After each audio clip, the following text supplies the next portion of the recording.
Nous avons vu dans les précédents audios que la base de toute communion et de toute coopération avec Dieu est spirituelle, dans l'esprit né de nouveau et par lui. Il nous faut réaliser que cela définit aussi la réelle nature de notre service.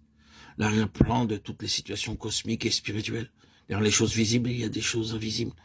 Les choses qui sont apparentes ne sont pas les choses extrêmes. Le monde entier est soumis à la puissance du malin. 1 Jean 5, 19. Il y a une hiérarchie spirituelle qui, avant que ce monde fût, s'est révoltée contre l'égalité du Fils avec le Père sur le trône.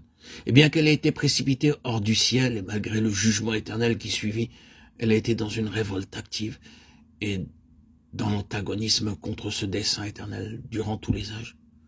Satan s'est emparé d'un certain pouvoir juridique sur cette terre et sur la race en Adam, par le consentement de ce premier Adam, par lequel le dessein de Dieu aurait dû s'accomplir ici-bas. C'est ainsi que Paul dit aux membres du corps de Christ, le dernier Adam, que ce n'est pas contre la chair et le sang que nous avons à combattre, mais contre les dominations, contre les puissances, contre les princes de ce monde de ténèbres, contre les esprits mauvais qui sont dans les régions célestes. Éphésiens 6, 12. Combien de choses sont contenues dans cette seule phrase, ce monde de ténèbres? Combien les Écritures nous en parlent? Il est toujours nécessaire, fondamental, d'avoir les yeux ouverts pour en être émancipé, pour leur ouvrir les yeux afin qu'ils passent des ténèbres à la lumière et de la puissance de Satan à Dieu, et qu'ils obtiennent par la foi en moi la rémission des péchés et leur part d'héritage avec ceux qui ont été sanctifiés. Acte 26, 18. La cause de toutes ces ténèbres nous est dite être les esprits mauvais qui sont dans les régions célestes. Ces mots traduits littéralement donneraient les spiritualités ou les spirituels, ce qui signifie des êtres spirituels. Mauvais.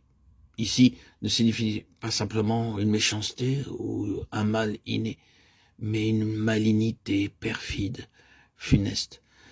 Dans les régions célestes, ces mots signifient un domaine habité au-delà de notre monde terrestre, qui n'est pas limité à des localités géographiques et terrestres, un domaine qui enveloppe la terre et la résidence humaine. Les princes de ce monde. Ce sont des armées spirituelles malignes qui dirigent et gouvernent le monde partout où la souveraineté de Christ n'a pas été imposée au-dessus de tout par son corps, l'Église spirituelle. Les dominations et les puissances, les autorités représentent un ordre, un rang, une méthode, un système. Satan n'est pas omniprésent, c'est pourquoi il doit agir en divisant de manière organisée le monde, qui est placé sous ses dominations et ses autorités, tandis que lui-même, il parcourt la terre ça et là, il siège ici et là. Satan répondit à l'Éternel, « Je viens de parcourir la terre et de m'y promener. » Job 2. C'est là qu'est le trône de Satan, là que Satan habite. Apocalypse 2, 13.